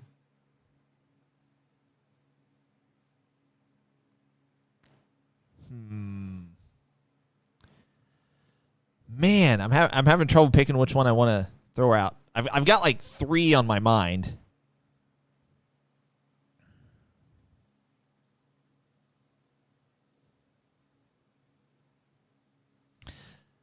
Okay, let's do this one. Now, this is kind of breaking the rules a little bit, and if you need to look this up, that's totally fine, because, I mean, I won't remember all of them.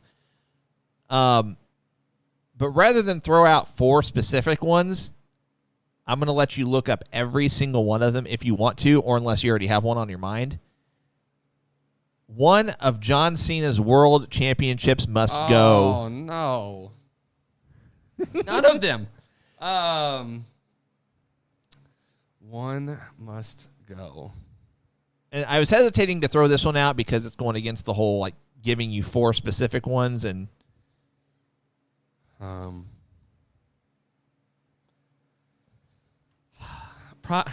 I can't remember the specifics, but I could probably just get rid of one of the times that he beat Edge. Like giving Edge the upper hand. It doesn't really matter which one for me, but I think he's beat Edge for the title like 3 different times. I could get rid of one of the times he beat Edge for the championship. It doesn't really matter which one. But I don't like that he would be a 15 world. I don't like that he would be a 15-time world champion. So let's see. He has defeated Edge. It might be more than 3. It's 3 for sure, but I know one of them. Okay, so by default, one of them was Edge, but one of those was a triple threat with him and Big Show, and he actually pinned Big Show. So we can get rid of that one. Okay, I'm all right with that. I'm all right with getting rid of the one where he pins Big Show. I was gonna say I don't want to get rid of his TLC match. No, I don't want to get rid. So he defeated Edge for a second title reign.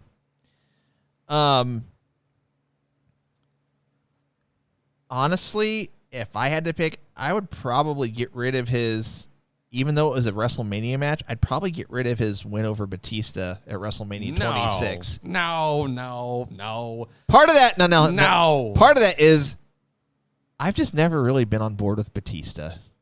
Yeah, that's why he should have beat Batista. No, I'm cool with getting rid of the one where he pinned Big Show. That one's fine with me. That was a lame match. He had back-to-back wins over, not back-to-back, but I mean, he beat Randy Orton at Breaking Point 2009, and then he beat him again at Bragging Rights 2009. But anything with Orton, I'm not getting rid of. I wouldn't get rid of either of those, though, because one was an I Quit match and the other was an Iron Man match. Yeah, anything with Orton, I'm keeping. Oh, no. Here's the one I would get rid of. Or I would get rid of this one just and like redo the storyline behind it. So whenever Punk beat Cena and then left with the title, and then Rey Mysterio beat, I think it was Miz, and then the same night lost it to Cena at the end of the night, I would have had Cena win it. Just completely. I wouldn't have had Rey Mysterio hold it for less than 2 hours or whatever it was. Right. As an asterisk, I would get rid of that one and rewrite that storyline. Right. So, tell you what, I got to go take care of something real quick. I just got an email. Do one more and have the chat answer it. Oh, I'll start with that. But when you get back, I need an answer. Well, I'll give you an answer. All right. But all right. Be right back. All right, yo. I'm gonna read some of these comments real quick. Actually, Brian says? What was the question? The last question, Brian, that we just did was one must go, and Alex made me pick between getting rid of one of John Cena's title reigns, and I had to pick which title championship win would I take away from him. And I didn't like the question. But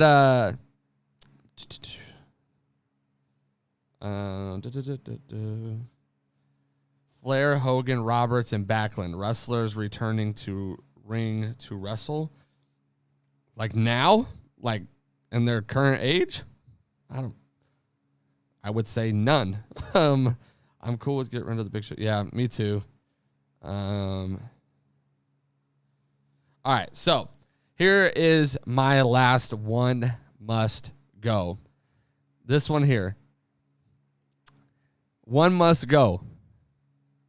That you have to pick one that will never get a title, an AEW title shot ever again. They will never be the world champion in AEW ever again. It won't happen. They won't get a title shot. They are Cody Rhodes exempt from getting a title shot for the world title.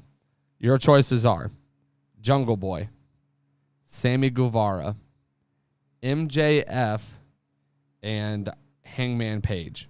Those four. MJF, Hangman Page, Sammy Guevara, Jungle Boy.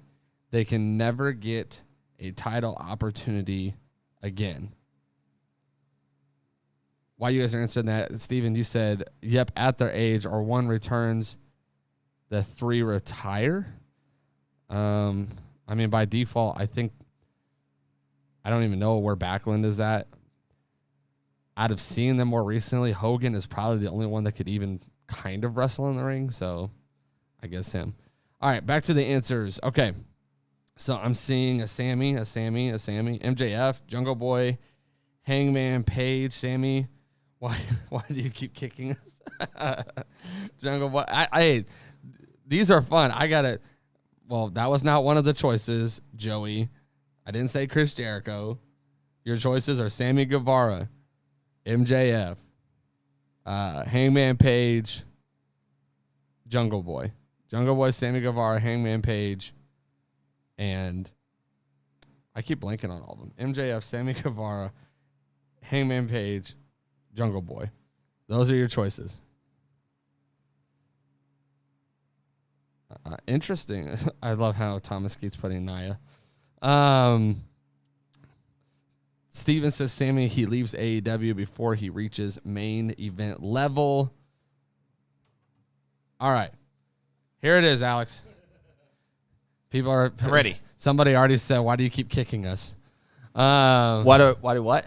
Why do I keep kicking people in the nuts with these questions? Oh, okay. One must go, Alex. One must go. They never get a AEW title shot ever. They will never be AEW champion ever. Okay. Jungle Boy, Okay. MJF, Sammy Guevara, Hangman Page. Sammy Guevara. A lot of people are saying Sammy, and Thomas makes not Thomas. Steven makes a statement saying Sammy, he leaves AEW before he reaches main event level. So that was interesting. I think Sammy is an easier pick for me than maybe you thought or maybe people watching thought. But if I didn't pick Sammy, I'd actually pick Hangman Page for that exact same reason, that he would leave AEW before he would even get to be AEW champion. Because I could see him getting to the point where, I mean, obviously in storyline, he's not like connected with, the Bucks or the Elite anymore. Part of me also wonders if he's kind of distancing himself willingly because he might want to explore what he might think is greener pastures, whether that's WWE or elsewhere. I don't really know, but I think Jungle Boy has to at some point. And who's the other one? MJF. Oh, yeah. I think MJF has to at some point as well. But you said MJF, didn't you? I have not answered yet. Oh, okay. I have just been reading people's answers at this point. Okay. My answer, though, is MJF. Yeah, I knew it was. And here's why. MJF to me is boring. All right, I'm sorry. He is decent on the mic. I will give him that. But after watching him for what he's been there, 2 years in AEW, getting a 2-year sample size, his promos, his vignettes, his mic time is the same every single week. He says the same stuff every single week. There is nothing fresh that comes out of his mouth. In the 2 years that I have watched him, he berates the crowd. He berates the people he's wrestling. His what he said to Brian Pillman Jr. was probably the most shocking thing I've heard him say in the 2 years he's been in the company. I have not been impressed to the extent that I think his mic work matches his ring work. His ring work is boring. He is a boring person to watch. He would fit NWA, in my opinion, really, really well because it's a little bit more of a classical style of wrestling. Maybe might be a little bit more entertaining there, but I am not entertained by him. Like I literally skip through his matches half the time because his matches are boring, and I just don't think he needs to be the world champion. All right. I absolutely love this segment. I thought this was a lot of fun. We probably won't do it every week. Definitely a couple times a month, though, because we can only throw out so many one must go options. So let's preview AEW tonight. I don't know if anything's been announced for Rampage yet. If there has been something announced, I have not been able to see announce it tonight. So we have CM Punk on commentary. Bryan Danielson will address Kenny Omega. Matt Hardy will continue his feud with Orange Cassidy. We have Lance Archer and Minoru Suzuki issuing a challenge to Jon Moxley. I read a spoiler. I'll give you guys 5 seconds to mute this before I give a spoiler. So 1, 2, 3, 4, 5. I read a spoiler that there's going to be a tag match with Archer and Suzuki against Moxley and Kingston. It's probably what's going to happen there. Give you 5 seconds to unmute. Okay. We've got Adam Cole making his AEW in-ring debut against Kazarian. Shawn Spears against Darby Allin. Layla Hirsch against Jade Cargill. We have Eddie Kingston and Jon Moxley against 2.0. And we have Dan Lambert hosting a Tough Guy challenge. Get rid of Dan Lambert. I'm sorry. He's boring. And it's a recycled storyline from Impact or TNA at the time. They've done it. I hated it then. I hated it now. And it's being a disservice to Scorpio Sky and Ethan Page. Yeah. You said it. I have nothing to add. That's it. Guys, thanks for joining us. Again, we're live every Wednesday morning, 10 a.m. Eastern, 9 a.m. Central. We are so close to that 5,000 likes, guys, that I wouldn't be surprised if we have that drawing that we've been waiting on for so long. I wouldn't be surprised if we have that next week. So Join us next week, 10 a.m. Eastern, 9 a.m. Central. But unfortunately for today, it's about that time. Cole, any final thoughts? Guys, as always, thank you for watching the greatest wrestling podcast ever. We sincerely appreciate it. I want to encourage you to go check out that Go Iron Broadway podcast merch. Hoodie season is just right around the corner. These are made to order, so you need to get your order in ASAP. It takes probably around 6 to 8 weeks to get to you. So by that time, it'll be hoodie season. These hoodies are comfortable. I wear them all the time, even around my house. I like to wear them. So make sure you go get yourself a hoodie, a t-shirt, rep the brand, rep your favorite show. That would be super awesome. Also, we have the one and only Tully Blanchard, who's going to be in studio with us as of now. Until we know more. As of now, he'll be with us November 4th. Check out this quick promo.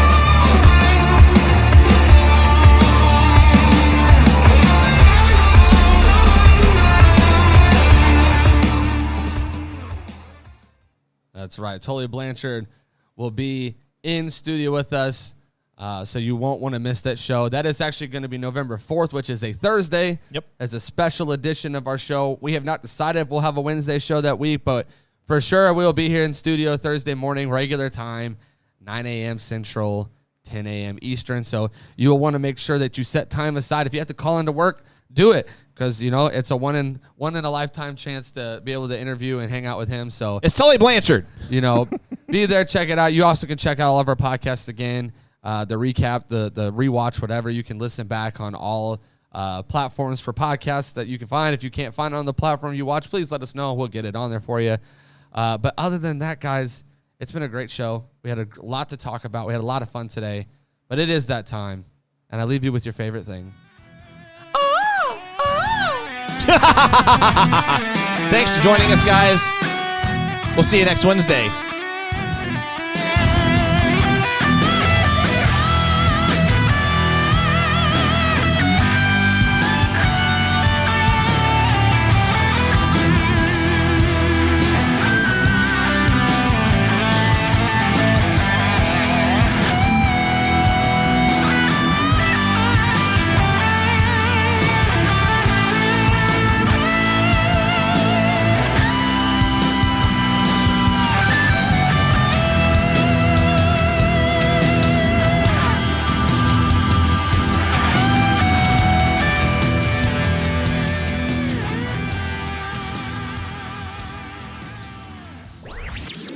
This podcast was a presentation of LightUpMedia.fm.